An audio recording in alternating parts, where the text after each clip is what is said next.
meeting number 12 of the House of Commons Standing Committee on Human Resources, Skills and Social Development and the Status of Persons with Disabilities, pursuant to the orders of reference of March 24th, April 11th, and April 20th, 2020. The committee is meeting for the purpose of receiving evidence concerning matters related to the government's response to the COVID-19 pandemic.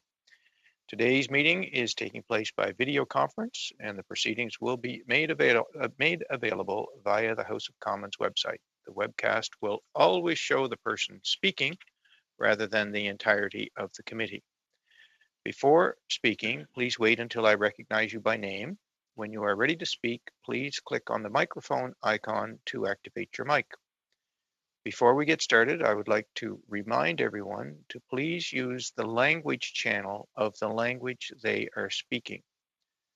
I would now like to thank the witnesses for joining us today. With us today, appearing as an individual, Dr. Tammy Sherrill, Professor, Department of Economics at Wilfrid Laurier University. From Moody Tax Law, Kim Moody, CEO and Director of Canadian Tax Advisory. And we're on the lookout for our third witness who may be joining us while the opening statements are being presented, and that is from Guardian Law, Michelle Guy, the Managing Partner. Dr. Sherrill, please proceed with your opening remarks. Point of order? Yes, Ms. Cusey. Mr. Chair, I just noticed in the lineup for our meeting on the 25th that there are more than 2 witnesses per hour. And as was discussed in the subcommittee meeting, we agreed to go to 10 minutes for 2 witnesses per hour. So I would ask, please, that we figure out a way to resolve this. I recognize that once we've invited witnesses, we don't want to uninvite them, but perhaps we need to consider maintaining 5 or 7 minutes until we are able to completely implement what was agreed upon as the subcommittee. So I just bring this to your attention now, since it's Friday and our next meeting is on the Monday. Thank you, Mr. Chair. Okay, thank you, Ms. Cusey. And I think that the suggestion that you put forward is reasonable and in keeping with the spirit of the discussions that we've had at the subcommittee. I'd be happy to continue this discussion after the meeting. I don't think we need to tie up the witnesses' time, but I frankly agree with your approach. Dr. Sherrill, please proceed with your opening remarks. You have 7 minutes. Thank you. Good morning. I thank you and the members of the committee for the opportunity to join you today. As context for my statement, I am a labor economist. My research and teaching involves income support programs, the experience of women in the labor market, retirement decisions, and the relationship between work and health. Today, I will focus on 2 related items. First, I will discuss the medium-term policy response needed over the next few months, with concern for that part of the workforce bearing the brunt of the COVID-19 shutdowns. Second, I will discuss long-term investments needed to strengthen our caregiving infrastructure in the interest of coming out of this recession with better support for Canada's long-term economic growth. On the first point, I hope the April job numbers represent the depth of the COVID-19 impact on the loss of paid work. Moving forward, we need to think about the duration of joblessness and where jobless durations will be most severe. I expect those who first lost paid work in COVID-19 shutdowns will also be the last to return to paid work, and those losses were predominantly experienced by women in public-facing jobs. Moreover, those losses were felt by those with the lowest wages, the lowest seniority, with hourly paid work, and often the youngest workers. As provinces move to reopen, we expect some industries to recover quickly. For example, I do not anticipate the April losses in manufacturing and construction to persist. Some services will rebound partially, as health and safety requirements will prevent full reopening. Other services will struggle to find sufficient demand for reopening until customers feel confident with regards to their own health and their own financial security.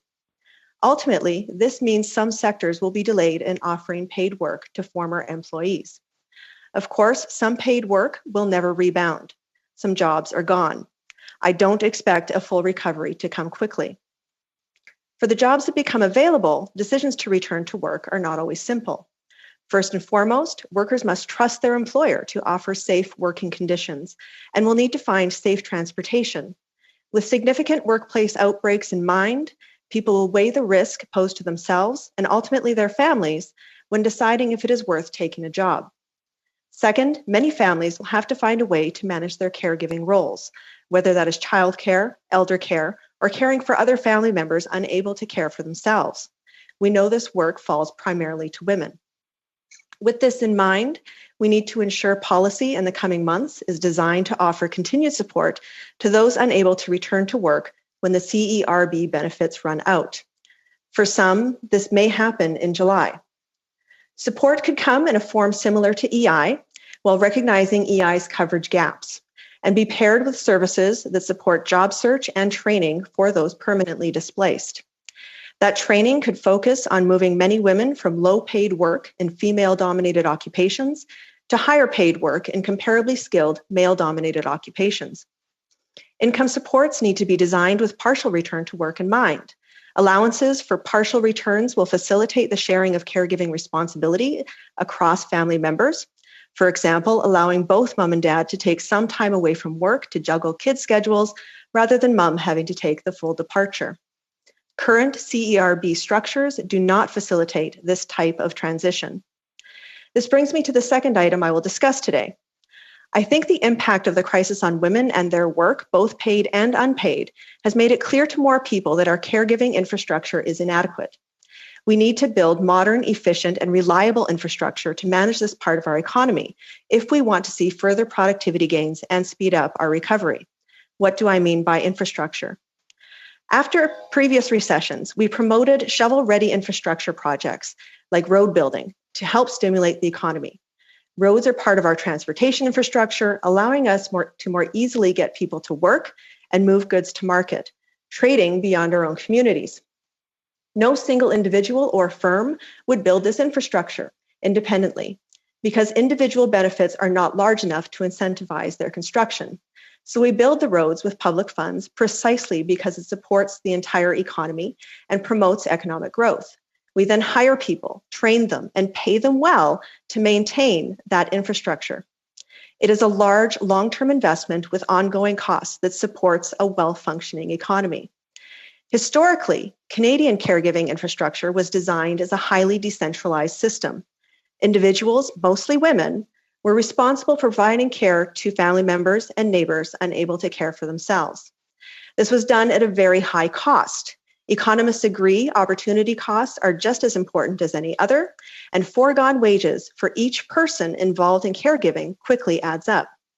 With no training for many caregivers, many vulnerable people lacked sufficient care.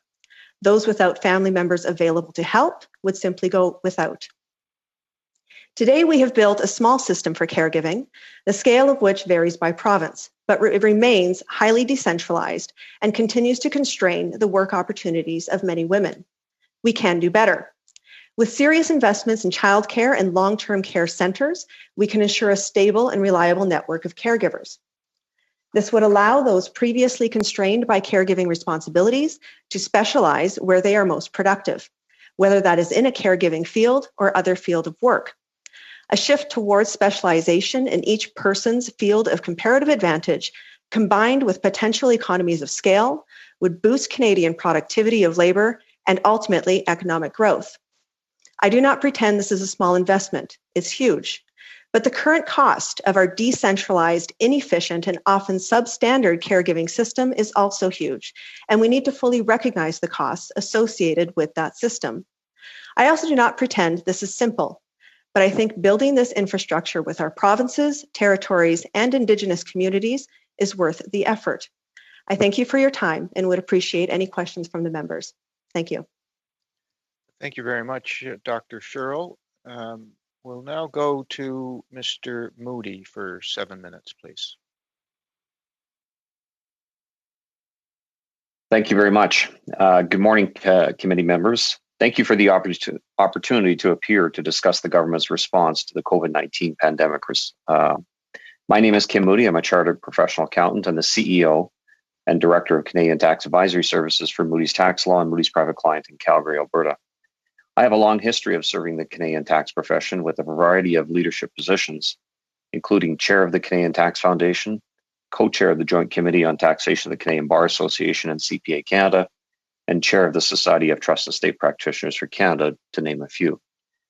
I intend to use my opening remarks to briefly comment on some of the challenges that we are experiencing with CERB, or the Canada Emergency Response Benefit, provide some straightforward suggestions to address those challenges, and to briefly discuss some additional benefits for seniors. To begin, I would like to commend the government for responding quickly to implement the CERB.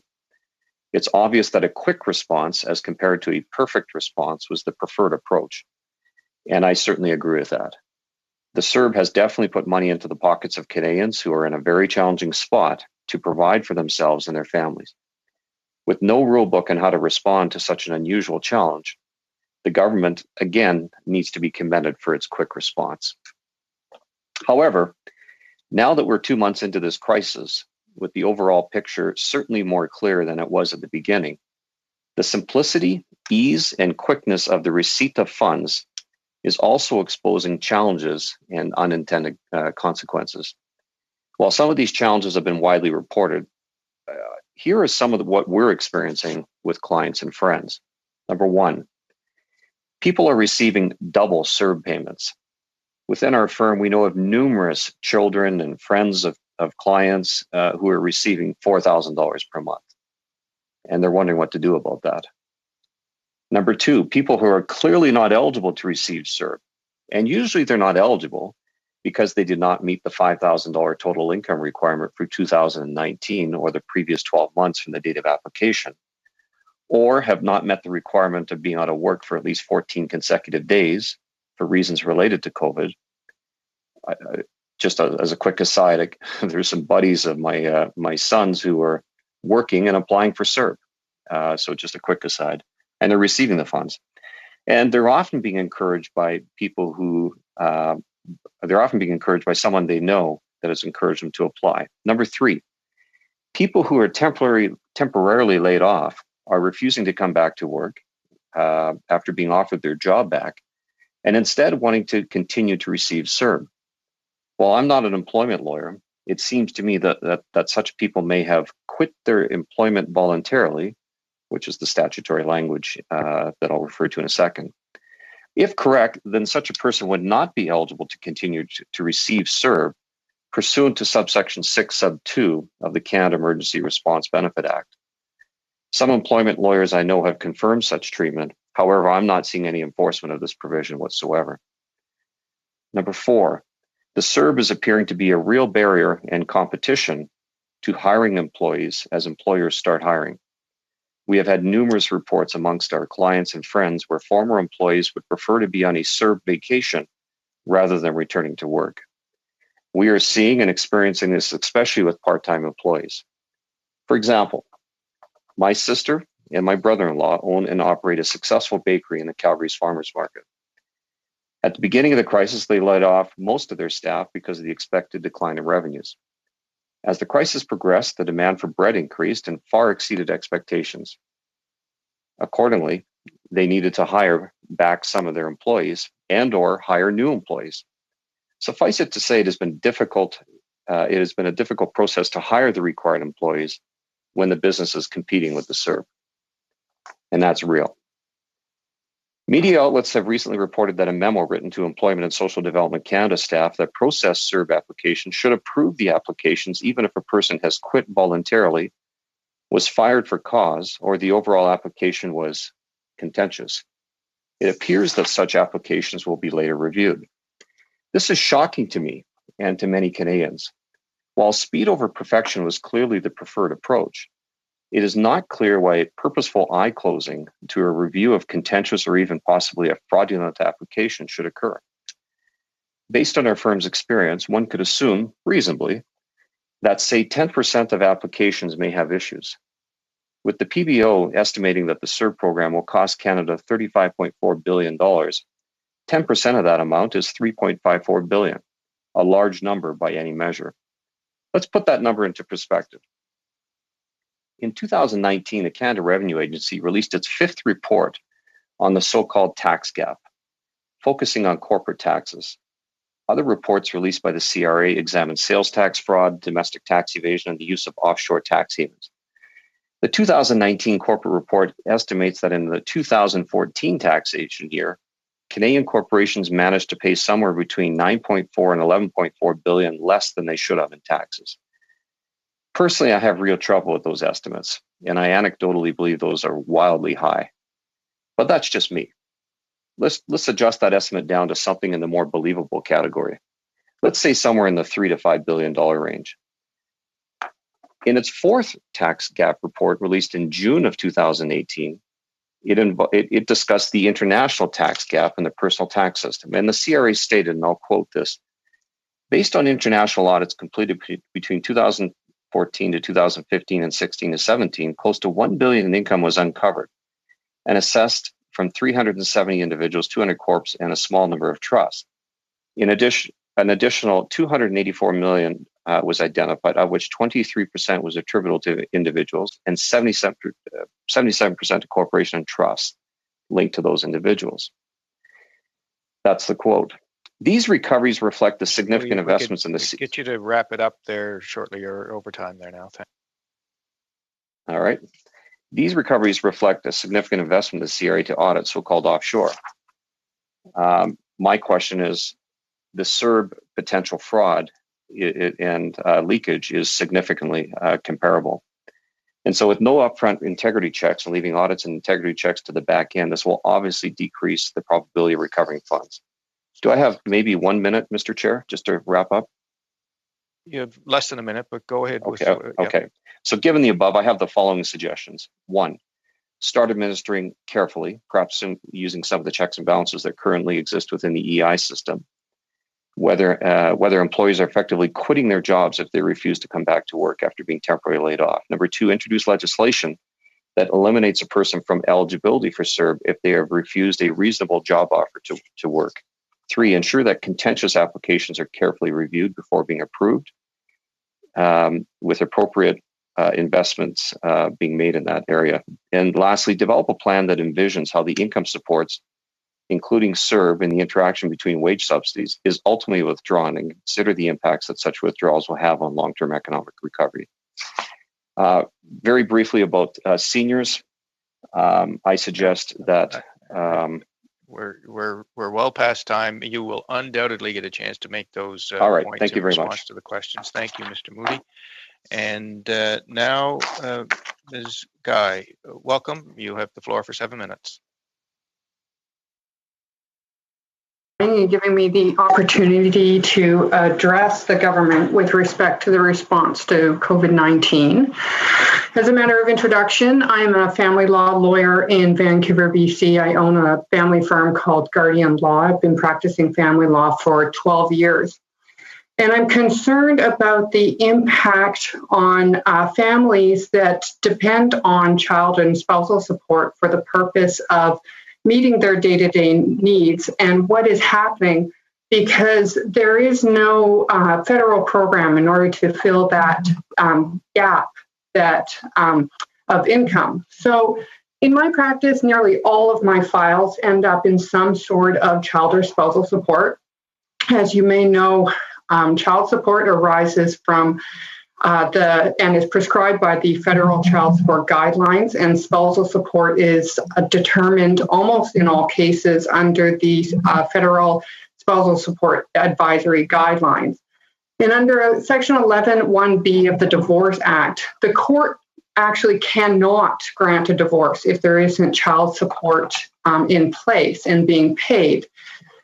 And so as a matter of public policy, spousal and child support are critical tools to ensure equality between households, and that the household that is bearing the greater responsibility of care of children, which in most cases is the household where there's a woman, has a stable income and is compensated for the limits that parenting places on the parent's ability to engage in the workforce. Spousal and child support are widely accepted by society as necessary in ensuring fairness of income distribution.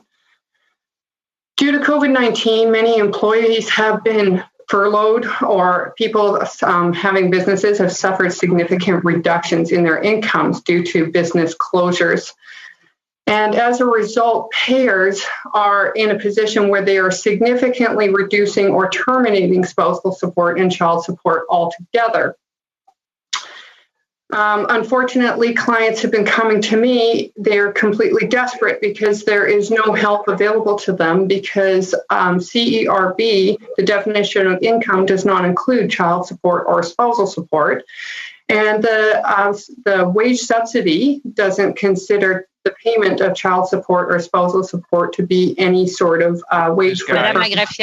Ms. Guy, if I'm sorry to interrupt, but Mr. Chair. Ms. Guy, I just got a note that we're having significant difficulty with using interpretation. Would you happen to have a headset? Unfortunately, I don't. Due to the time change, I had asked someone to bring one and they weren't able to bring it on time. Okay. Je crois que nous avons un Madame Gill, est-ce que c'était le même? I believe that we have a call to order from Madame Gill. Je n'ai pas compris, le son n'était pas assez fort, mais il n'y avait pas de traduction depuis le début. Donc, c'est la raison pour laquelle je tentais d'intervenir. OK, merci. Merci à vous. OK. The clerk and to the interpreters to see if there's anything that we can do to Arlie. Would it assist if I spoke slower?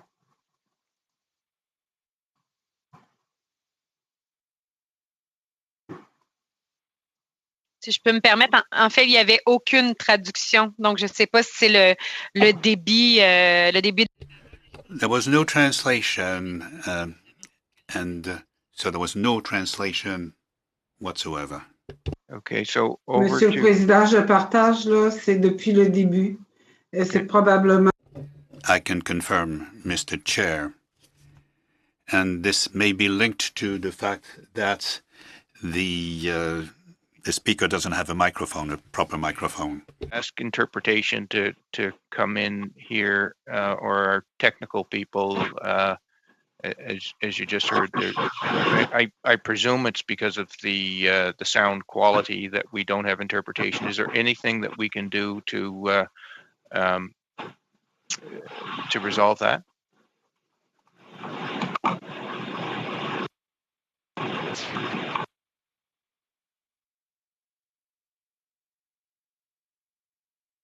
Hello, it's Chantal from the IT Ambassadors, if it's okay. What I would recommend, if you don't have a microphone, the best thing to do would be to speak as closely as possible to your laptop. I'm not sure which model you have, so I can't tell you where the microphone is located, but as close as you can get to the laptop and as slowly and clearly as you can speak, I think that would help.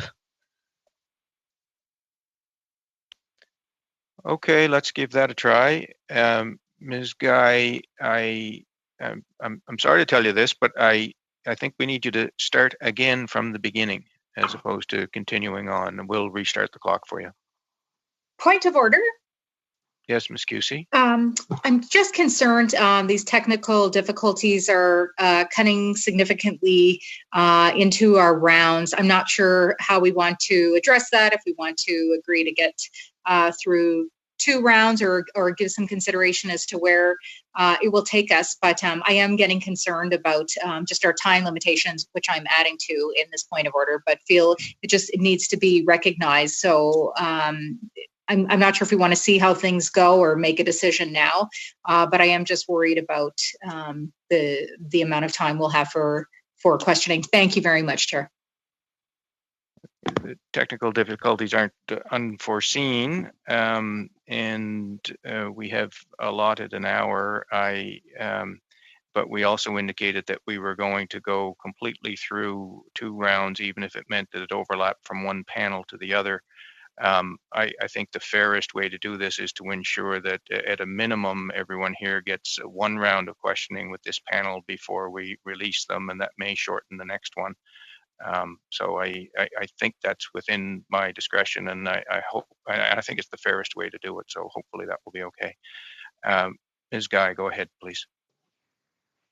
Thank you. I can be quite brief in my submissions because the issue is fairly simple. It's that, as I said before, I'm a family law lawyer the last 12 years in Vancouver, and all of my files result in some sort of child or spousal support. And as child and spousal support arise from federal legislation and are deemed to be necessary components of our social support fabric, I've had a number of clients that have come to me that are in desperate situations because they rely heavily on child or spousal support to be able to make their ends meet as a part of their operating budget. And the payer has lost their main source of income, whether by being furloughed from their employment or by facing a significant reduction to their own business income due to closures or loss of revenue. And as a result, they are turning around and they are just terminating or significantly reducing the spousal support or the child support that they are paying. And the problem with that is that the person who is relying on that income to be able to pay for the expenses for children, who are the most vulnerable members of our society, have no program that they can turn to try to replace that income. CERB does not define employment to include child or spousal support, or income, to include child or spousal support. And the wage subsidy program does not consider the payment of child or spousal support to fall under the payment of salaries or wages.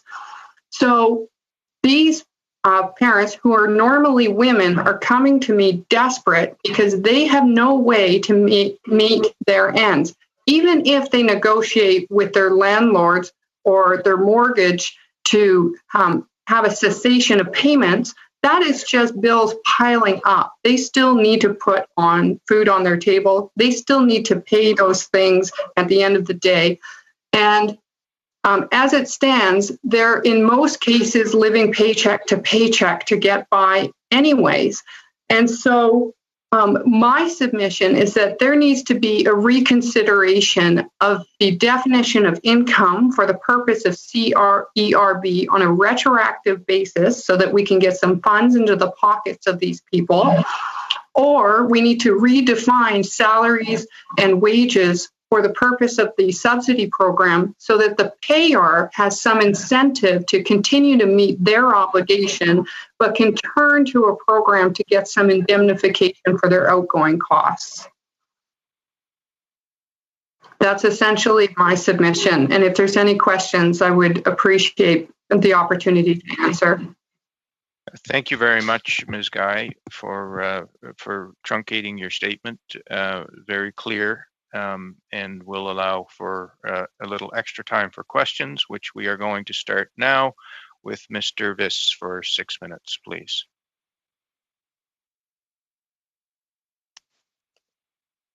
Thank you, Chair. My first question will be directed to Professor Sherrill. It's nice to have you before this committee, and I really appreciated your comments about women in the labor force this morning. It actually reminds me quite a bit about my mother-in-law, who's an immigrant who works at a care facility, who was laid off during COVID-19. But I do want to ask you quickly about some comments in the Globe and Mail that you were in last week. In the same article that I referenced in our last meeting, another interviewee wondered why the Liberals, this is regarding OAS and GIS, why the Liberals didn't simply provide the one-time emergency payment to seniors through the Guaranteed Income Supplement, which would have automatically targeted low-income seniors. The federal official here last week stated that the government believes that all seniors were somewhat affected by higher costs, so he had just based the $300 for all OAS eligible pensioners. In your view, would restricting the disbursement of this one-time emergency funding to GIS recipients, or even a stricter threshold for OAS recipients, have suitably addressed the issue? Do you have another potential solution for assisting seniors other than a blanket payment to all OAS recipients? Thank you for that question. I know I've had some controversial, perhaps, statements in the media with respect to the extra payments that are going to seniors or plan to go out to seniors. I think making those payments to lower income seniors was a fairly obvious case to me. Yeah. Many low income seniors who are almost exclusively relying on OAS and GIS to get by, they're working very hard to stretch every single dollar that they get, and they aren't able to do that right now. So given the higher risk to their health, I thought that made a lot of sense. With respect to higher income seniors, I do not doubt that every high income senior also has some extra expenses right now. They may also have some reduced expenses given they are not traveling and other such things.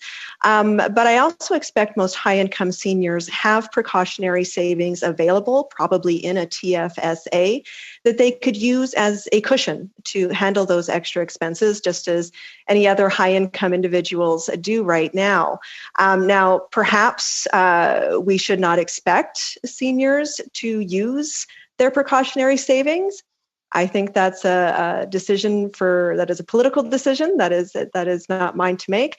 It is my opinion that it would not be unreasonable to expect everyone to use up at least some of their savings right now to handle those types of extra costs. Okay, thank you. I'm just a little bit of a political question here. For many years, the Liberal government accused Conservatives of sending benefit checks to millionaire families instead of giving more money to the families who need it. In this instance, would it be fair to say that the Liberals are sending benefit checks to wealthy seniors and perhaps millionaires instead of giving more money to low-income seniors who need it more? So it is not clear to me whether that will be going to millionaires. Right now, anyone who has a taxable income of less than, I believe, is $128,000 per year would be able to receive at least some old age security payment. Whether or not people with incomes higher than that are also going to be considered, I don't think they are, but that is not well defined to me at this point. Mm-hmm. Since the publication of that article last week, have you heard any suitable rationale from the government for why it did simply not target benefits to low-income seniors when it could have done so? I did hear from a journalist who asked that question. I believe it was Patrick Brethur, who asked that question. My recollection was that this was believed to be the simplest way to get money out to all of these seniors. I suspect that there is some concern that needs go beyond the GIS recipients, but I would like to see a clearer statement of that. Thank you. We're watching the government spend hundreds of billions of dollars on various programs right now without accounting for it. The Parliamentary Budget Officer has stated it's possible for the debt to reach $1 trillion this year. He also stated that the government doesn't have an overall economic plan. If not now, when is the appropriate time for economic oversight and transparency in accounting for the federal government spending? And especially, I would like your comments how that impacts our Canadian labor market. I will suggest that that's a really big question that would take me longer and a bit more research than I have time for right now. I also am not one to track deficits as closely as some of my colleagues do. I would suggest that as long as we are able to reasonably say these expenditures are needed, it is what we need to do. I also think that with the wide range of uncertainty in any estimates that can go out right now, those numbers would be fairly meaningless, to be honestly, if we try to project exactly what that debt and how far it will go over the next few months. We could make up numbers. We could try to pretend that we have a best and worst case scenario. I know there's many numbers out there to consider, but I would not consider them right now to be reasonable estimates and to provide us with a clear picture of what is coming ahead. Thank you, Dr. Sherrill. Thank you, Mr. Viss. Next, we'll go to Mr. Dong for 6 minutes, please. Well, thank you very much, Chair. And I want to thank all the panelists for coming this morning, give us quite a bit of insight in different fields. First, I want to offer Mr. Moody to finish his recommendation on seniors. I would like to share my 1 minute with Mr. Moody and just let him finish that recommendations. Well, thank you for that. I'll just briefly read this. It's just half a page here, where I'll now briefly turn to benefits for seniors. You got a minute. You got a minute. I have a minute. Okay, so here's the short story. The short story is I actually agree with the witness that just finished talking about it should have gone to lower income seniors. I don't like the shotgun approach. I think it should have been targeted, a rifle shot approach to seniors that were eligible for the Mr. Moody, I got very limited time to ask questions. So if you can just stick with your previous recommendations, and I'll allow you to finish that prepared note. I'm not reading the prepared note, but so that was number one. And number two was I did agree with the Conservatives' proposal on allowing a special one-time withdrawal from the RSP, which if repaid by December 31, 2023, would be tax-free. And I also agree with waiving mandatory RIF withdrawals, expand that to 100% as opposed to 25%. So those are the two ideas. Okay. That I support. That's great. So, Mr. Moody, I'll probably start my question with you. I thank you very much for your recommendations. I heard the term you use on calling a serve vacation. Just out of curiosity, where do you think that people are using, or where are they spending their vacation or using their serve money? Point of order, Mr. Speaker, Mr. Chair. Okay, I'm sorry, there's just a lot of echoing going on. Thank you, Ms. Kwan. I think we Mr. had Dong? Je crois que nous avions I believe that there was a point of order from Ms. Chabot. And then I will give the floor to you, Ms. Chabot. Do you have a point of order you'd like to raise? Mr. Chairman, we're not hearing very much, virtually nothing, in fact. Even when you're speaking, we have difficulty hearing you. We can barely hear you, and regularly the interpretation is being shut down. I'm not blaming the interpreters for this, for service interruptions, but we're regularly encountering issues. The interpreters are having difficulty because of the sound quality issues. Thank you, Ms. Chabot. Was that a similar issue that you sought to raise? Yeah, Mr. Chair, Mr. Dong, just hang on 1 second. Very echoey on my end as well. Yeah, there's obviously some technical difficulties. Yeah, hang on. Ms. Kwan had a point of order as well. It was on the same point. It was just very echoey. I couldn't hear a thing. So. Okay, over to the interpretation folks or the tech folks. I see Mr. Dong is wearing a headset, but the quality of the sound clearly isn't good. Is there anything that we can do to resolve that?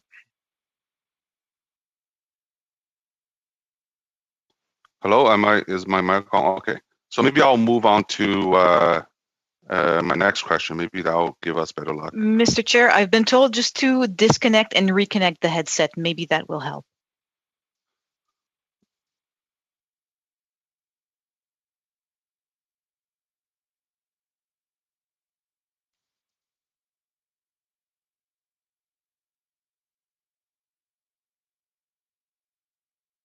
Hello, is it better?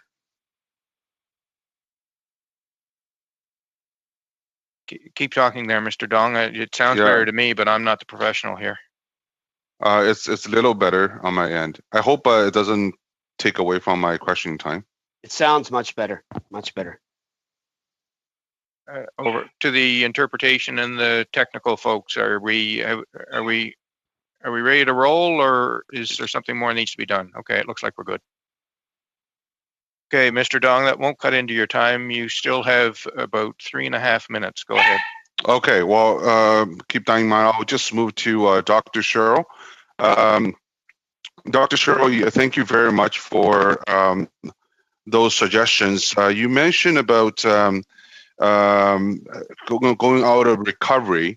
I'm just wondering that the students who are very important part of our labor force, can you talk about some of the difficulties that you know that they're facing during COVID and going out of COVID in terms of employment? Okay, thank you. I suspect the interpreters are having challenges right now. I will try to answer that. We know that our students are going to struggle going forward as they try to enter the labor market. In any normal recession, if they enter the labor market during a recession, they take a huge cut to their potential earnings that usually takes about 10 years to recover from. This is a scenario where not only do they not get that first ideal job, but they're looking at trying to get any job at all. And many of the jobs that they could get right now will not contribute to that career path. So that is a huge concern that we have for the students who are graduating. What we have seen at many universities is an increase in enrollments for the summer. So we suspect that many will choose to continue their education, building some further skills before going into the labor market. That seems to be a best case scenario for them. But eventually they are going to have to get out there and try to compete, as many workplaces appear to be moving into more permanent work from home scenarios. It's not obvious how they're going to start the networking that comes with also starting that first career and learning in those jobs. So they have many challenges coming up. For the students who are returning to school in the fall, my sense is that they're fairly well covered by the existing policies that have been brought forward. But I am very concerned about those who are graduating and trying to start their careers. Thank you. You also mentioned that there are some jobs you anticipated are not coming back post-COVID. Can you elaborate a bit more on that? What kind of jobs are you talking about? And what do you think the government should do? Okay. Yesterday, we saw an excellent example. The folks at Shopify announced that many of their work from home arrangements are going to become permanent going forward. And what that means is they will not be using that office space anymore, and anyone who worked in that office as support staff will no longer have a job. There is no need to clean a floor when no one is in the office. So those are the types of jobs that will be the first to just disappear. I am concerned in things like hospitality, tourism, any kind of entertainment industry. It's going to be a very long time before those jobs come back. And so when we're thinking several years down the road, we might as well think of those jobs as gone. Also, many workplaces are completely reorganizing how they do things, often relying on more technology rather than humans in order to get things done. And as they make those investments, those workers will be displaced. Those investments can be productive overall. They can be beneficial to everyone. But those workers who are displaced are going to take the cost of that and are going to need retraining to find something new. Thank you. I'll try to get in one more question. We you hear a lot about SERB and Dong. student Thank support you, programs being provide a Dong. disincentive for people to return to work. What's your Dong. view on this very quickly? Mr. Dong, that's your time. Sorry, I just Dr. Sherrill. My general view is a lot of this is excuse perception me, more than reality. excuse me, I remind people that when we look at the amount. Dr. Sherrill, thank you. Thank you, Mr. Dong. We're past time. Maintenant, c'est le tour. Now it is Madame Chabot's turn. You have 5 minutes. 7 minutes, sorry. Yes, thank you, Mr. Chairman, and I will share my time with my colleague, Madame Gill. My question is for you, Madame Sherrill. I hope I can pronounce your name correctly. Now, my first comment is about the analysis that you had a brief few minutes to present over the issue of workers, the challenges for them, and in the current crisis and for the future. Many of these concerns that you've expressed are concerns I share in my own analysis of this situation, especially of the specific situation of women. Women have been at the front line in this situation. They are offering support in many cases, and out of all the jobs that may be lost, many of them are women's jobs. Now, my question, we know that the government in its policies has to do a comparative analysis, a gender-based analysis. Do you think that as part of the government's economic plan, that was sufficiently taken into account? So I think some of that is yet to be seen.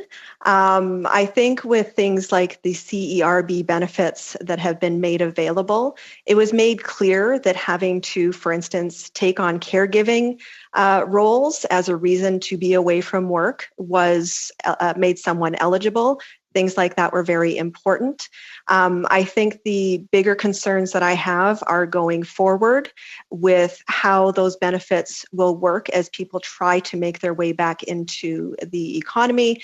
And also when it comes to our very standard infrastructure spending, the shovel-ready projects are not going to be what helps women get back to work. And those are, as I said, the most affected. And so I think the GBA plus analysis of any stimulus spending and any infrastructure spending and the design of benefits going forward is needed.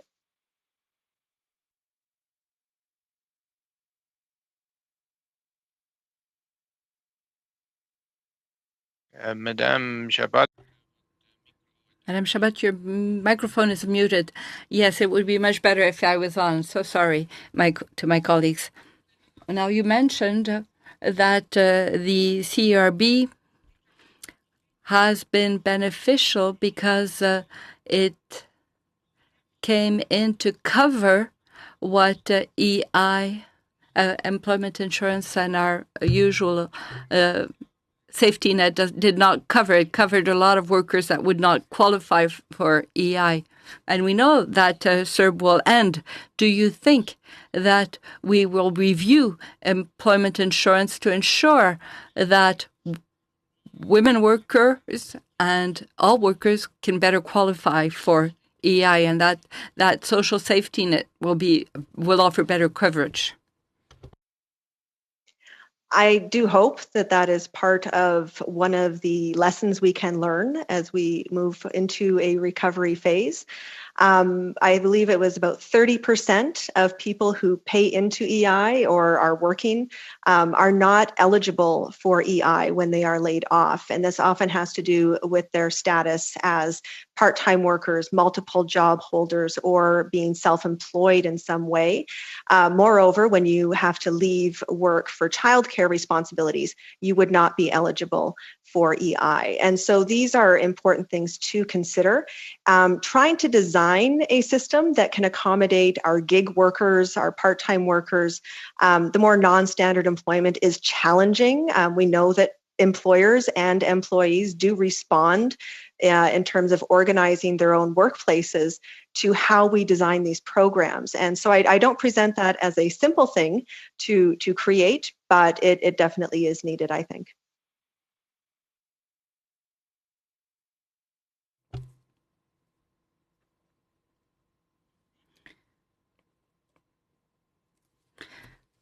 I'm giving the floor to Marilyn. Sorry, I was waiting for my name to be called. So I would continue with Professor Sherrill because my colleague Chabot had talked about employment insurance, and there's a sector in EI where there is specific difficulty currently, and I'm thinking here of all seasonal workers, those who live year-long, and now they're based on the seasonal work, and now they're faced with a lot of insecurity because we simply don't know how things will happen in the fall for them. What kind of ideas could you put forward for these seasonal workers? I'm thinking now of people who work in fisheries and tourism, of course, as well. Seasonal work has always been a huge, I'll get a moment for the translation.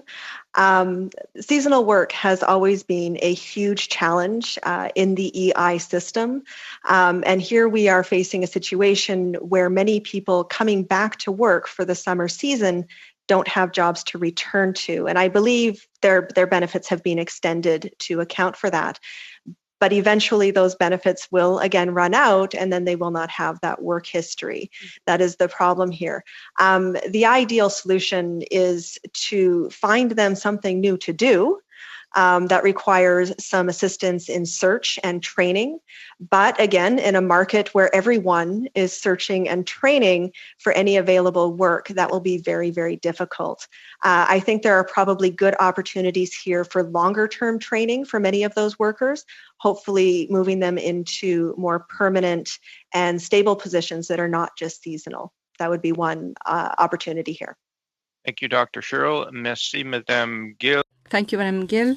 And Juan, please, for 6 minutes. Thank you very much, Mr. Chair. My question is for Ms. Guy. On the issue around spousal maintenance and child maintenance, individuals who's lost that support, they're not eligible to receive the Canada Emergency Response Benefit because that income is not deemed to be earned income. And so I wonder if you can advise whether or not spousal maintenance is a taxable income.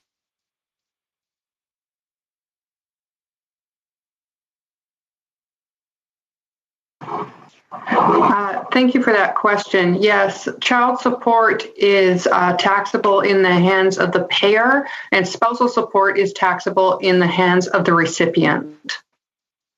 So from that perspective, taxes are paid on that spousal support or child maintenance, yet they don't qualify for the emergency benefit from the government.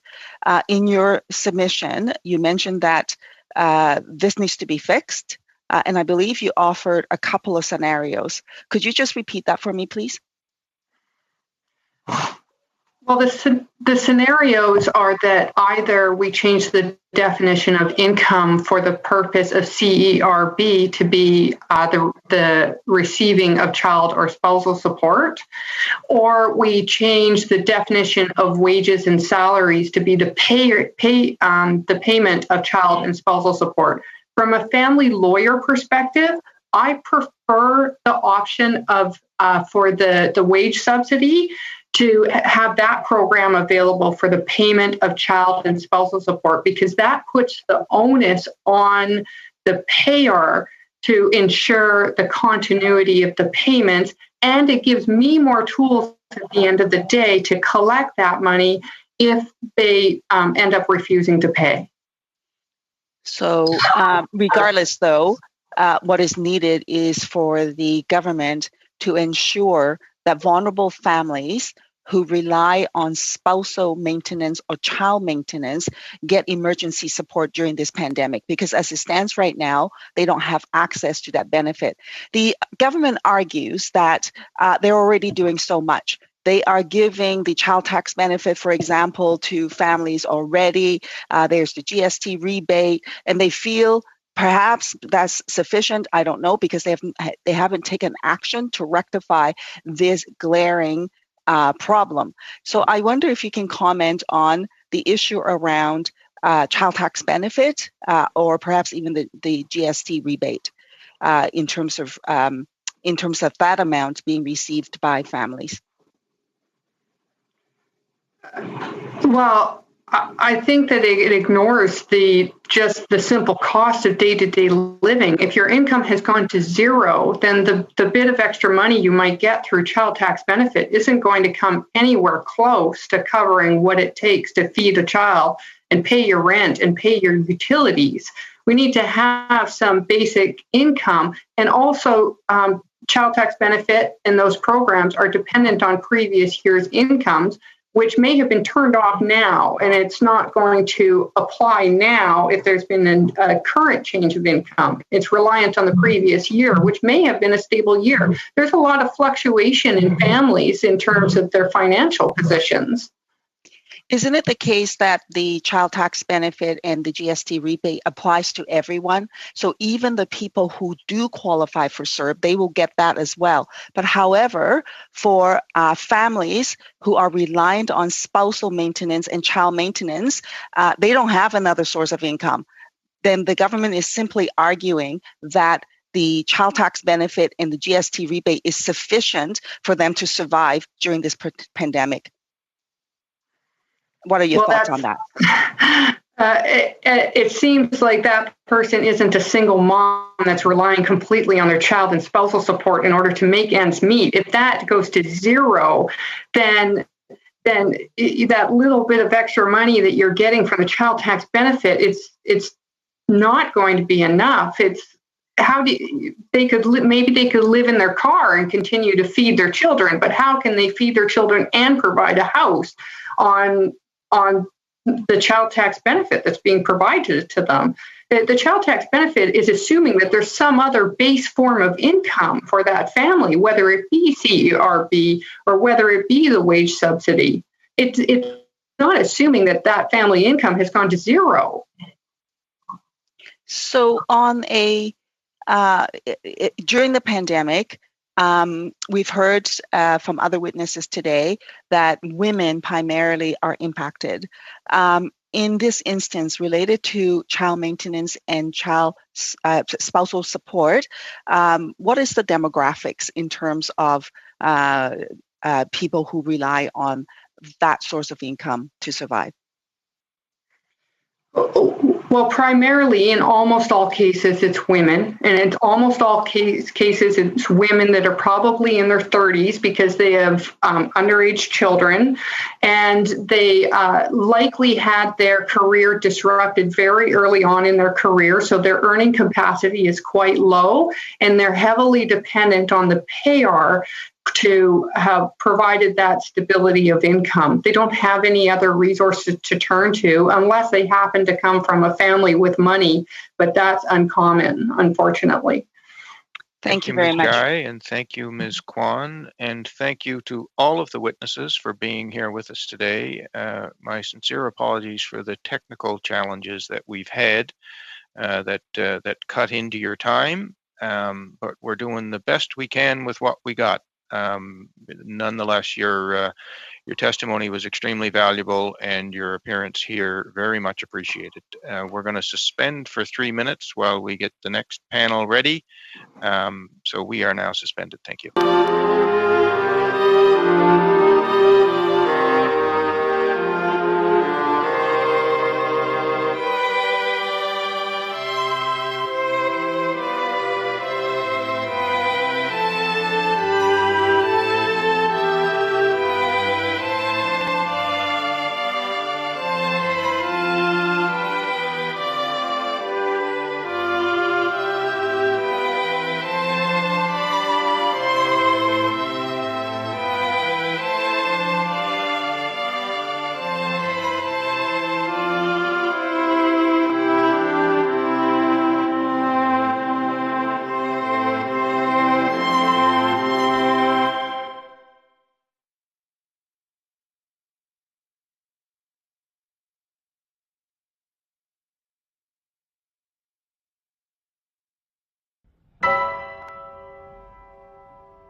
would like to thank our witnesses for joining us today. We have with us as an individual, the Honorable David Onley, Senior Lecturer, University of Toronto, Scarborough, des Fédérations des Mouvements Personnes d'abord au Québec,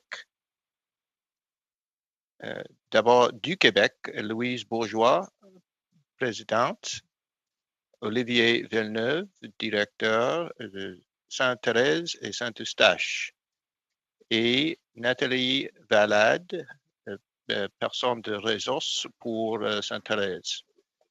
Finally, from Spinal Cord Injury Canada, we have Bill Adair, Executive Director. Your Honor, we're going to start with you. You have the floor for 7 minutes. Merci, Chantal. Au revoir.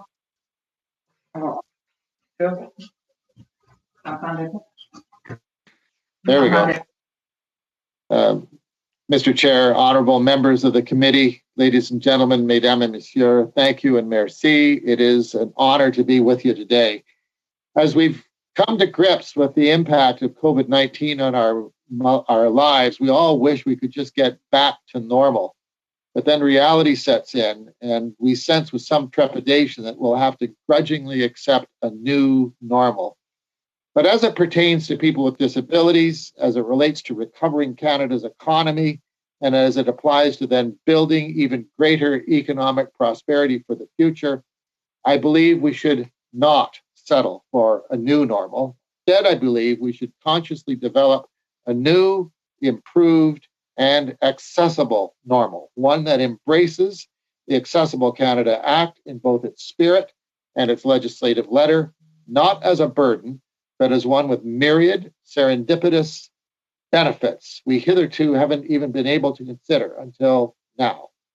Amongst other things, unless we all want to wear gloves all year round, the need to create no-touch automatic doors wherever possible throughout our society should no longer be considered as just an accessibility add-on. There will be many more options to discuss. But first, Tuesday was Personal Support Workers Day in Ontario. Yesterday was Global Accessibility Awareness Day. May 31st marks the start of National Accessibility Week, a welcome federal government initiative. These dates are significant as they encompass in a general way the three types of disabled persons who, according to Stats Can, represent 22% of our people. First, there are people like me who are disabled, but with the use of assistive devices, live essentially an independent life. Second, there are those who require daily assistance by personal support workers, PSWs, to participate in society either at school or the workforce. And third, there are seniors with mobility issues and those younger adults whose disability is severe enough that the only option is to reside in a long-term care or seniors home irrespective of age. And we have a family member who fits that exact category. It is the latter two groups who are most affected today by COVID-19. In terms of PSWs, I note that the government is looking at creating a training program for unemployed Canadians to help long-term care homes. Minister Qualtrough has said that despite these homes being a provincial responsibility, the initiative would be available to any province seeking help in those facilities during the outbreak. I applaud the minister when she added that the crisis is not just hitting LTCs, but all collective situations, including residential care facilities for people with disabilities. And she said, any collective living situation needs to be really honestly dissected. And we need a better way forward in Canada on this. I wholeheartedly agree with her 100%. On May 5th, my comrade in arms, Jeffrey Preston, Disability Studies professor at King's College, addressed your committee and underscored the need for a better way forward when he said to you, and I quote, "We must secure our long-term care facilities to prevent the spread of the virus from unit to unit and facility to facility. Supporting provincial efforts to care for the caregivers is critical, including increasing PSW staffing numbers and providing regular paid time off for recharging batteries or fighting off sickness. Scaling up the number of people working in these roles is critical.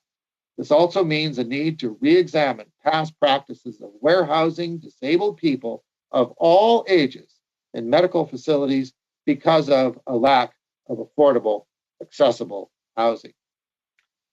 This pandemic is perhaps the greatest societal challenge our nation has ever faced, without exception.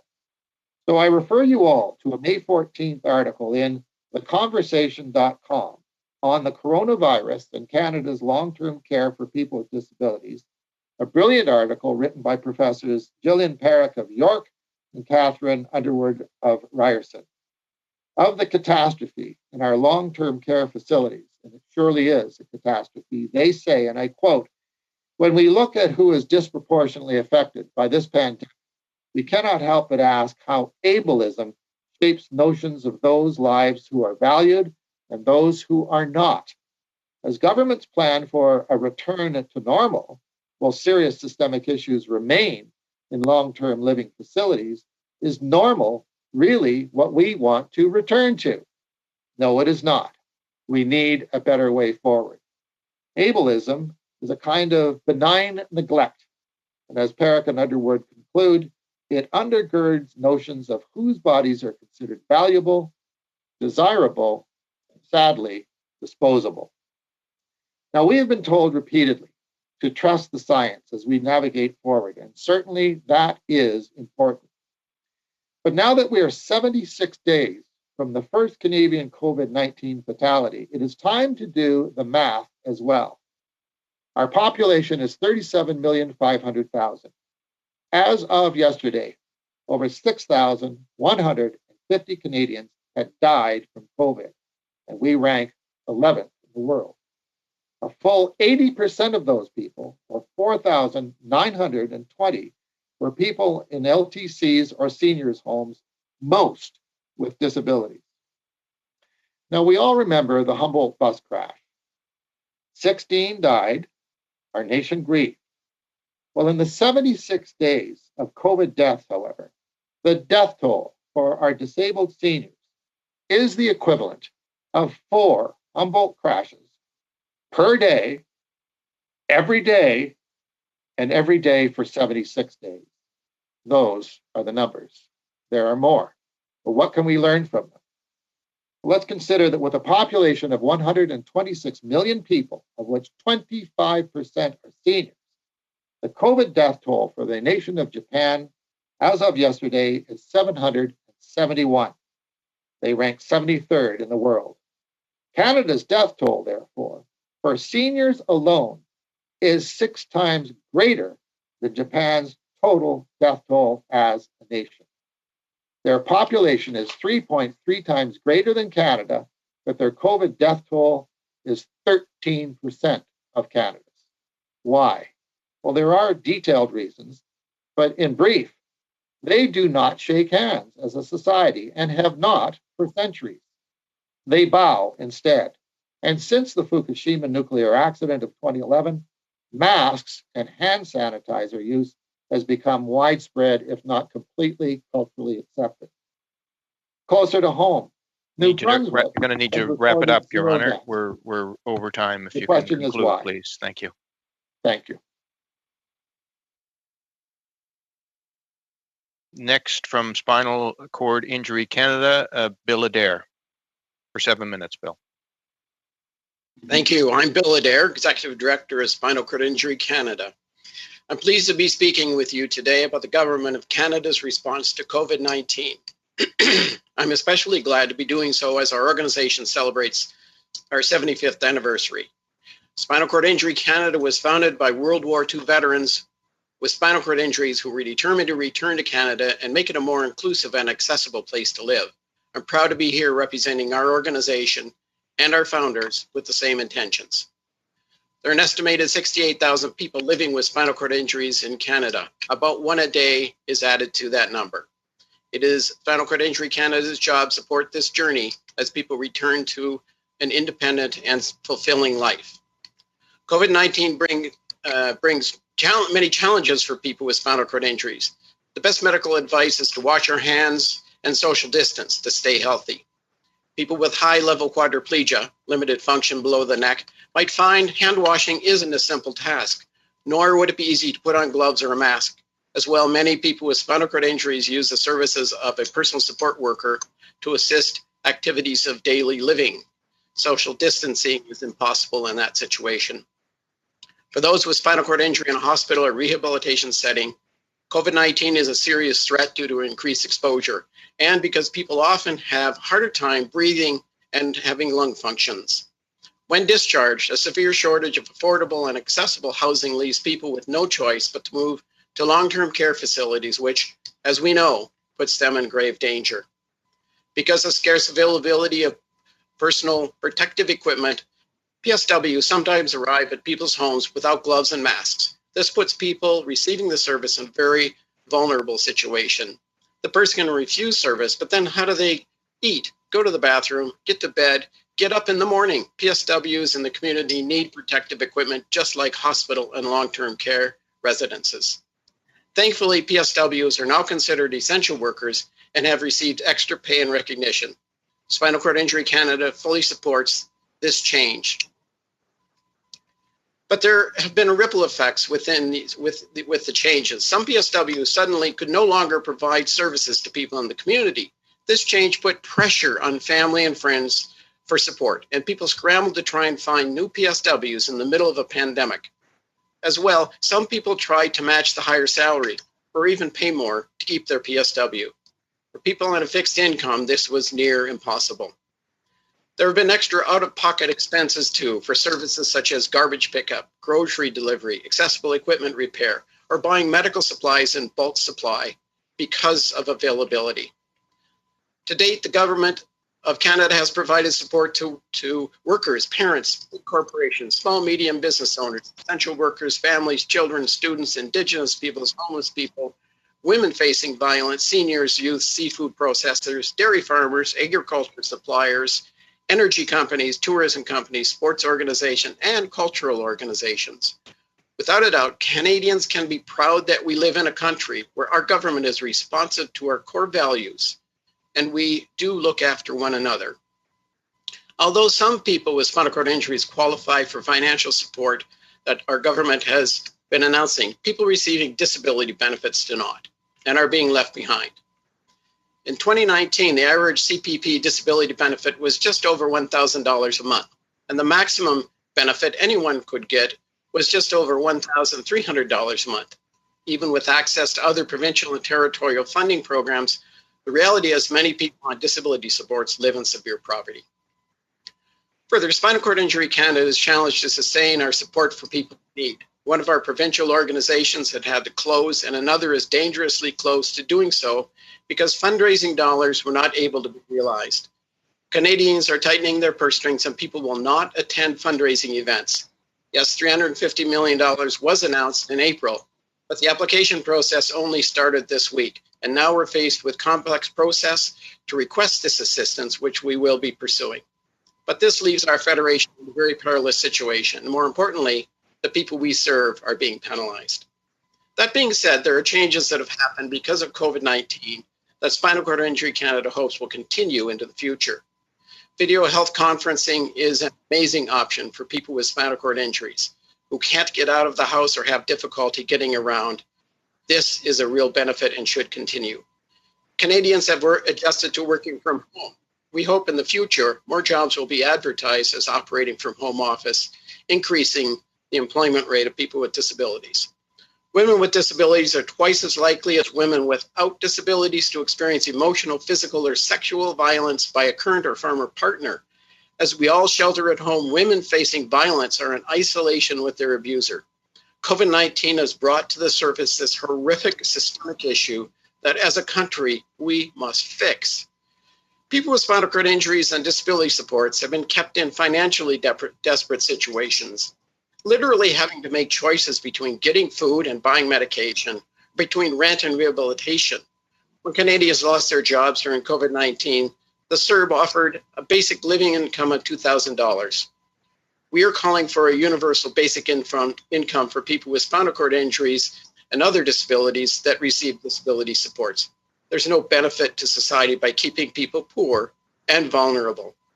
I'd like to conclude with the following recommendations. Develop a coordinated emergency response plan for people with disabilities for implementation across Canada so we are ready to respond when local, provincial, territorial, and nationwide emergencies arise in the future. Increase the amount of accessible and affordable housing across Canada. Supply community-based healthcare workers with personal protection equipment.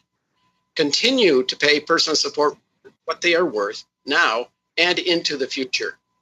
Ensure payments made through direct funding programs, funding that supports people living in the community, increase to ensure that people can live safely and independently in the community. Give people on disability supports the financial aid needed to cover extra costs, disability-related costs associated with this pandemic. Continue video conferencing health services after COVID-19. Implement a national strategy to address violence against women. Implement a universal basic income for all Canadians, including people with disabilities. And implement a nationwide strategy for disability and work to increase the workforce participation. Since March 11th, when the World Health Organization first assessed COVID-19 as a pandemic, the most vulnerable among us wait for support. All Canadians want to live with respect and with dignity. We're all in this together, and nobody should be left behind. Thank you. Thank you very much, Mr. Adair. Et suite, nous avons la... And now we have the Federation for Citizens from Quebec, C'est Personnes d'abord. You have 7 minutes altogether. Who's going to take the floor? Monsieur Villeneuve, s'il vous plaît. Mr. Villeneuve, good morning. My name is Olivier Villeneuve. I'm the director of the Mouvement Personnes d'abord de Sainte-Thérèse. We strive to defend the rights of those individuals living with an intellectual deficiency. Our philosophy is to defend individuals. They are the ones who outline our projects. I'm going to be making a short statement, and then Ms. Louise Bourgeois, who suffers from an intellectual disability, will speak about her own experience. Every citizen must have access to information that is adapted to one's situation. If I'm well informed, my behavior will reflect good prevention practices, and I'll have the reflex to go to the right place if I need services, a diagnosis. More importantly, a well-informed citizen will reduce his sense of uncertainty, which will necessarily reduce his distress and help maintain good mental health. We therefore have a duty as a society to do everything possible to ensure that every citizen, regardless of his or her condition, has an equal opportunity to have access to understandable information at the same time. This is the right to equality, protected by the Canadian Charter of Rights and Freedoms. For the English speaker, we'll translate content. For the blind person, we offer the opportunity to read Braille. The person living with an intellectual disability also needs the form and content of the information to be adapted so that he or she can play his or her role as a responsible citizen. A person living with an intellectual disability is first and foremost a person who contributes to the well-being of the society around him or her. A person who is deaf will better be able to understand if sign language is used or if other methods are used to simplify the message. It is important to speak slowly without infantilizing individuals. Persons who have fewer literacy skills have difficulty in the pandemic. We should use short sentences and concrete, simple words, images to support the content of the information being provided. We've polled 50 persons living with an intellectual disability in the last few weeks, and it is clear that the COVID-19 has a significant negative impact on their quality of life. People feel that they're losing control of their lives. And it's difficult to process all of this complex and contradictory information. We all feel like we're living on another planet. Imagine this immense feeling of emptiness for those who have a greater challenge to process information. We have two solutions to suggest to you with regard to access to information that is understandable by all, including those living with an intellectual disability. First, the federal government must have a reflex, that of adapting information in plain language and in real time. Secondly, federal civil servants who are experts in working with people living with an intellectual disability should ensure that communications, whatever the form, respect the good communication strategies described above. In conclusion, I now call upon Ms. Bourgeois, who lives with an intellectual disability. Thank you for your attention, and thank you for the invitation to participate in this exercise to make Canada's society more inclusive. I now give the floor to Ms. Bourgeois.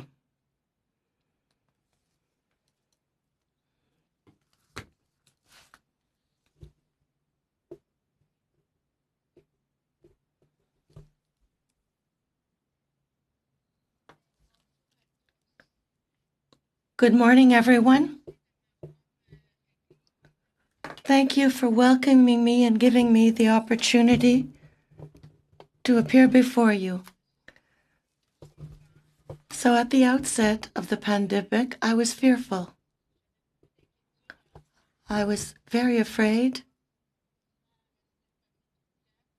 I was worried about the closure of my movement facilities. I felt alone, isolated. I was worried.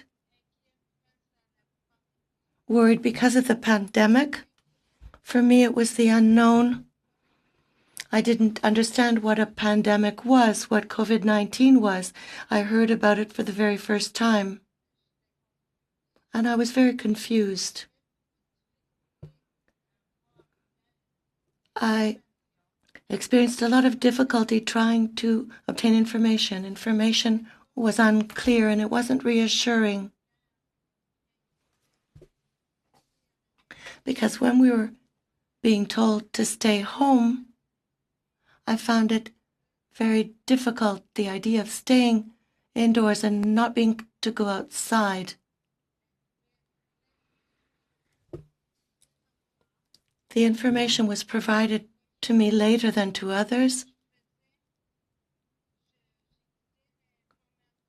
I would listen to the news, and 2 minutes later,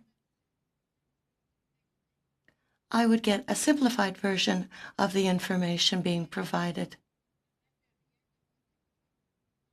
We had trouble accessing protection equipment. So at the movement, we provide protection equipment, masks, etc.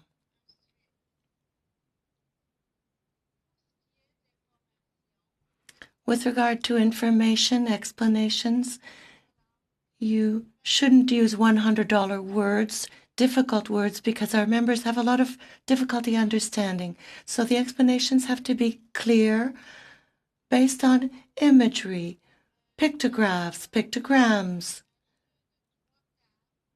Let's say you've got an image with 3 tables, a person seated at each one of the 3 tables, and arrows to show the distancing at 2 meters, and the number 2 should be printed out. So thank you for having welcomed me and having listened to my testimony. Thank you to you, Ms. Bourgeois.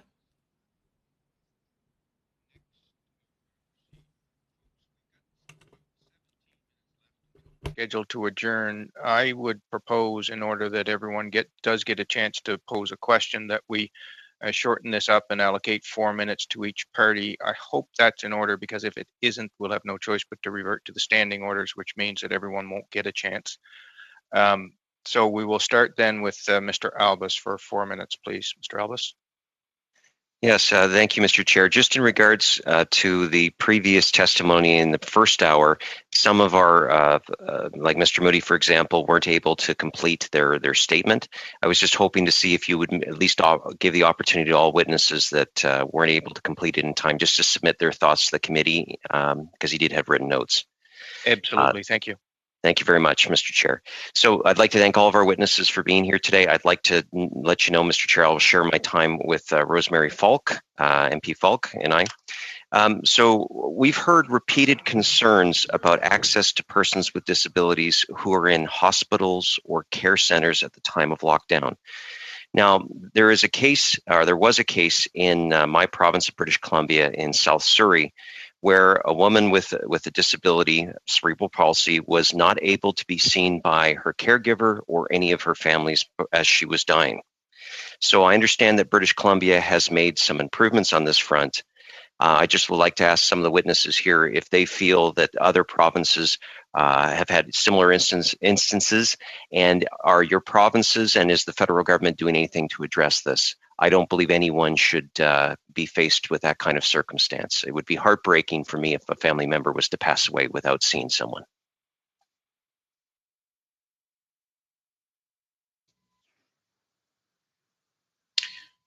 Mr. Adair, please. Thank you. Thank you for that question and that point. The disability community, broadly speaking, applauds the new policy that the province of British Columbia has released in the last 2 days regarding this. And I completely agree that we should be calling on the Government of Canada to encourage and support all provinces and territories to adopt a similar policy to ensure that people are not left alone in a hospital setting, and so they can fully participate in decisions regarding their own medical care. Thank you. And if no one else wants to answer, I'd be happy to move on. Okay. Now, one of the things, Mr. Adair, since I have you here, that you've raised is, the challenges that people or persons with disabilities face every day. One thing that I've seen expressed by many advocates is due to barriers in public spaces, they are largely confined to their homes under normal circumstances. Yet many people are spending this crisis saying it's torture to essentially live the life that many people with persons with disabilities live with every day. What would you like to say to those people, and are you hopeful this crisis will show how barriers to movement and participation hinder everyone, or particularly the attitudes that people have expressed? Yes, I think there are lessons in COVID-19 for people to learn in all areas of life. Certainly, people living with disabilities face a great deal of isolation, more than the general population. And in fact, it shows their resilience and their capacity and their ability to be creative and to find ways to find meaning in life, even though they are often living in an isolated situation. So we're hoping that the people in the general population have a newfound understanding and respect for some of the challenges that people with disabilities face. Thank you for that great question. Thank you. And I'll pass the rest of my time to Rosemary Falk, please. He left you about 20 seconds, Ms. Falk. A quick question. Oh, I'm sorry. No, that's okay. So I was part of the study on Bill C-81, and I do recall, the need for plain language, and that the government has a responsibility in helping create a culture of inclusion and equity being kind of drilled at us. So I just quickly want to know, could any of you provide this committee with examples of how the government can better ensure accessibility in its COVID-19 response? Thank you.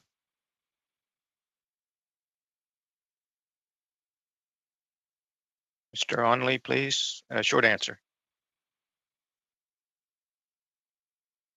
Unmute your mic there, Your Honor. Thank you. Accessible. Sorry.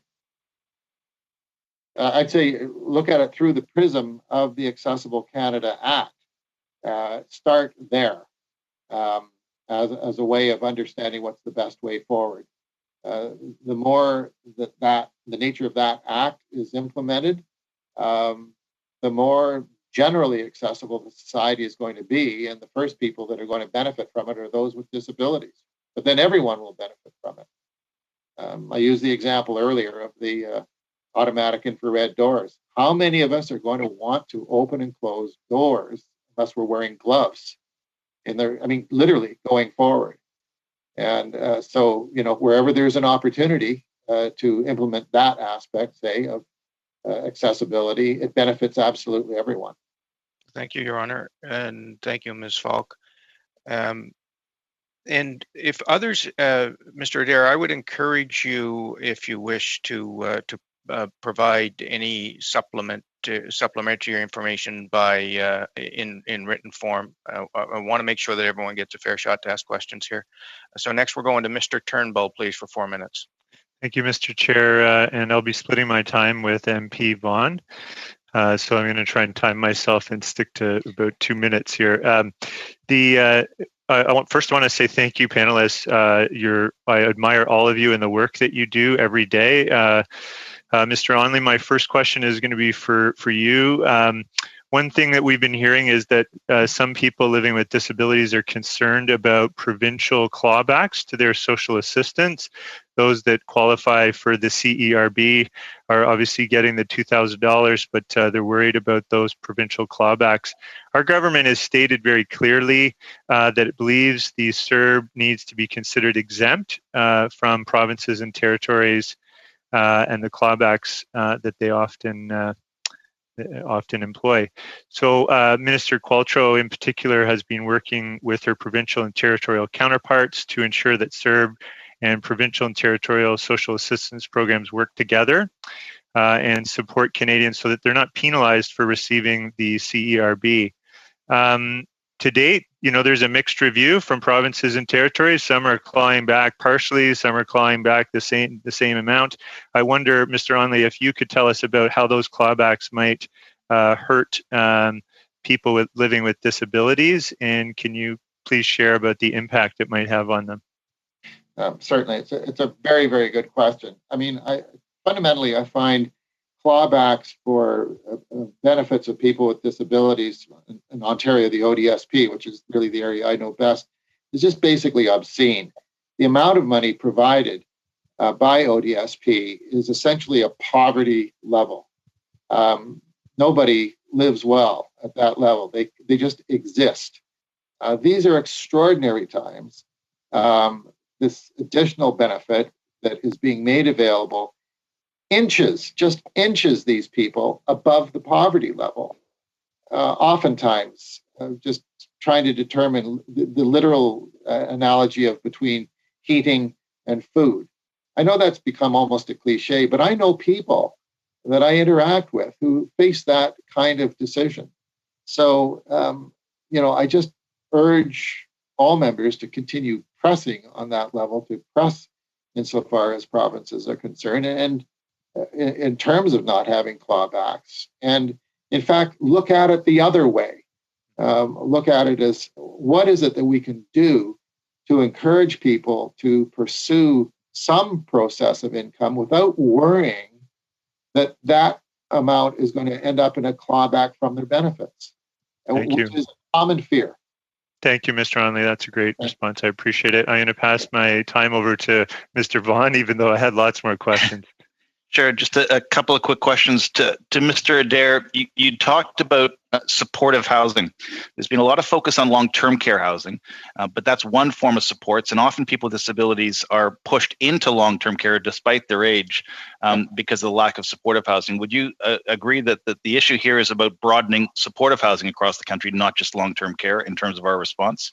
Yes, I would agree with that fully.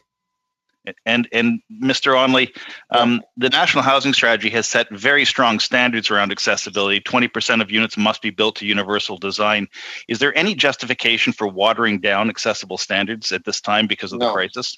None at all. Absolutely in fact, not. Would you support making that accessible, universally designed units a character of all new builds under the National Housing Strategy?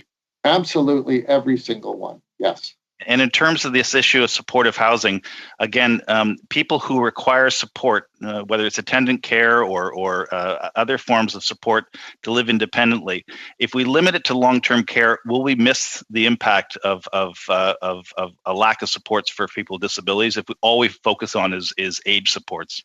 Yes, short absolutely. answer. We're out of time. That's a really excellent short answer. Thank you very much, Your Honor. Thank you. Very much, Mr. Vaughan. We work together. Yeah. That's apparent. Ensuite, nous avons. We now move to Ms. Chabot for 4 minutes, please. Thank you, Mr. Chairman. My questions will be for the Mouvement Personnes d'Abord. Thank you for being with us. So I have general questions for you. We have great difficulty imagining your situation that you outlined for us. It's already a turmoil for us, and it's hard for us to imagine what it might be for people with intellectual disabilities. You talked a lot about the information you require. So, what do you mean exactly by simplified messaging and information? Would there be some means via the internet to ensure that the messaging is simple and clear? Thank you, Ms. Chabot, for the question. Yes, exactly. There's a lot of literature about this that's out there in Quebec. There have been a lot of partnerships forged between universities, the community services, healthcare services, to try to find the right information. There's an Info Accessible site that has been set up, and it provides strategies to become a pro-literacy organization, things to do. So there are references with regard to good practices, to have simple documentation, good drafting practices, practices based on imagery in support of all of the documentation, the written documentation. You have to keep in mind the situation of people living with an intellectual impairment or disability. 1 to 3% of people live with intellectual disabilities, so we're talking about 500,000 Canadians who have a cognitive impairment. Even if they don't have an official diagnosis of an intellectual disability, a lot of people have limited literacy skills, and we would be able to help them if we kept in mind the fact that this is a more common occurrence than we would think. People have difficulty interpreting the information that is being provided to them. And in the case of the pandemic, we're bombarded with information. Some of the information is black one day, white the next. And we're trying to distribute this information, tailoring it to the various segments of the population. And to answer your question, yes, there are organizations in our communities that are looking for content, and the idea being to make this information more accessible. And the site I mentioned is a good example. I have questions for Ms. Bourgeois, but given our time limitations here, I will not refer these questions specifically to her, but her suggestion of using images was excellent.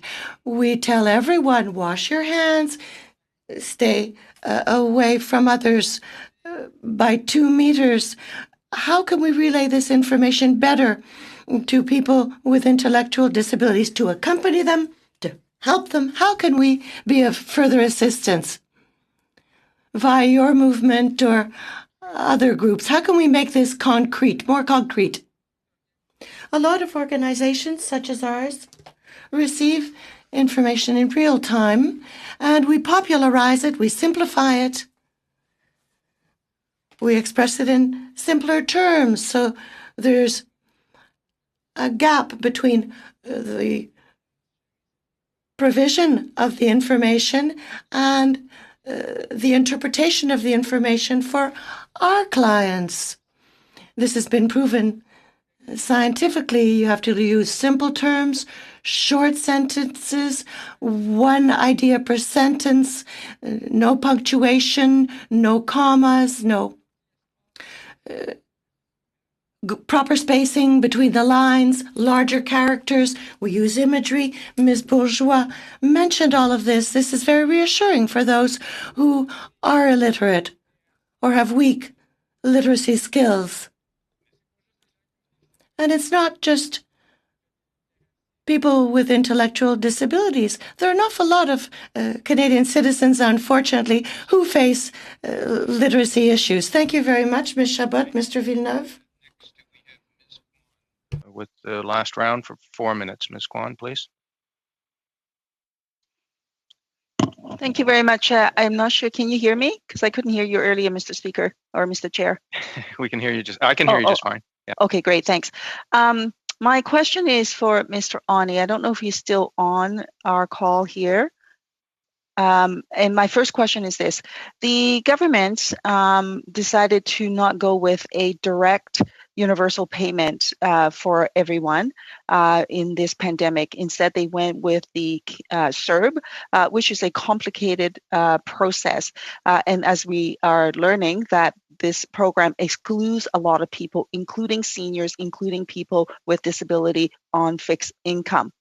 And so to that end, in the House of Commons about 3 weeks ago now, a unanimous motion was passed in the House calling for the government to act immediately to provide support to seniors and for people with disabilities.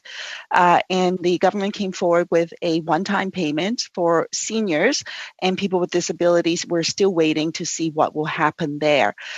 So to that end, in terms of action, we need action immediately to support people with disabilities.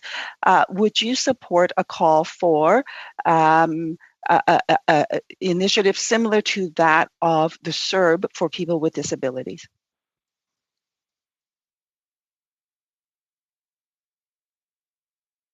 Unmute your mic there, Your Honor, please. Yes, I certainly would, without any reservation whatsoever. I think one of the things to underscore is that people with disabilities, I've learned, many of them just don't have access to devices and contacts, even things that we take for granted, like the internet or cell phones. They just don't. And so they just often get left out of in the shuffle, if you will. Anything that can be done that is simple, straightforward, very, very clear is going to obviously hit the maximum number of people, but especially it's going to hit people who, quite frankly, just in many, many instances are just not, unfortunately, not as dialed in as we are. One thing I just very briefly, 20 seconds, like to say is we have to also wrap our heads around the notion of looking at all other minorities in our society as either being people with able-bodied conditions or they're disabled. So unfortunately, what happens is that individuals with disabilities get clustered at the end of the train. And so, we often hear of the various, and I'll just, mention a few of Indigenous, women, LGBTQ, and the disabled. Well, there's no such thing as the disabled by itself. There are men who are able-bodied, men who are disabled. There are Indigenous people able-bodied, Indigenous people disabled. So we need to be thinking of it in that context every single time we talk about any other minority group. We have to automatically think that there is two sets to every other minority group, able-bodied, disabled. And until we do that, unfortunately, people with disabilities get left to the very end of the train. Thank you. Mr. Villeneuve, same question.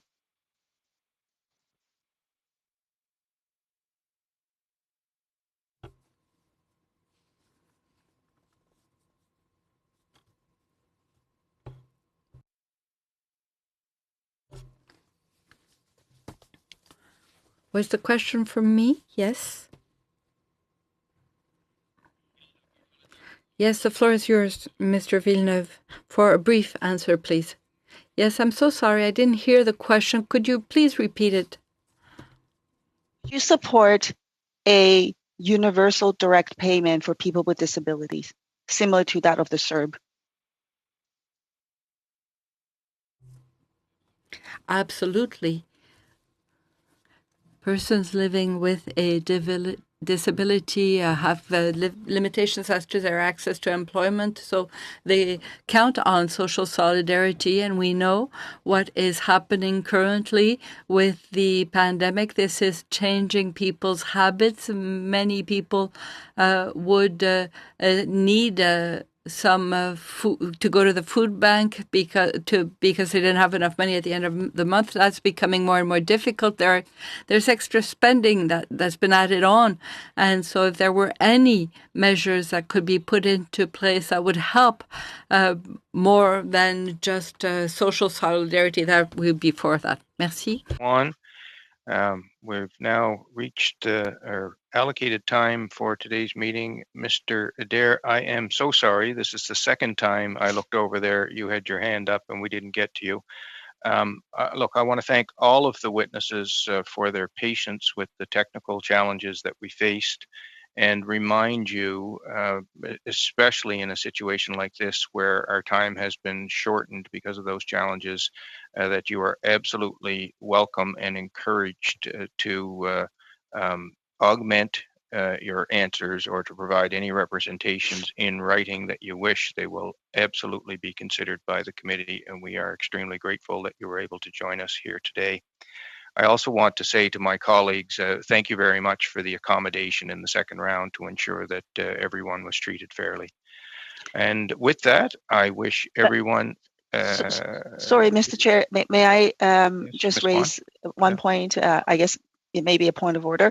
I wonder if for future meetings, if we can have our technical people do a test run with our witnesses before our actual meeting so that we know that they're set up, because this seems to be an ongoing problem and we lose a lot of time as a result of that. So if we can, even the day before they are to appear, to prepare our witnesses so that they are set up with their remote systems, and that way we can hopefully minimize the delays that are taking place as a result of technical difficulties. I'll undertake to have that conversation. Thanks for the suggestion. Thank you. Thank you very much, everyone. Enjoy your weekend. We're adjourned. Thank you, Mr. Chair. Thank you, everyone.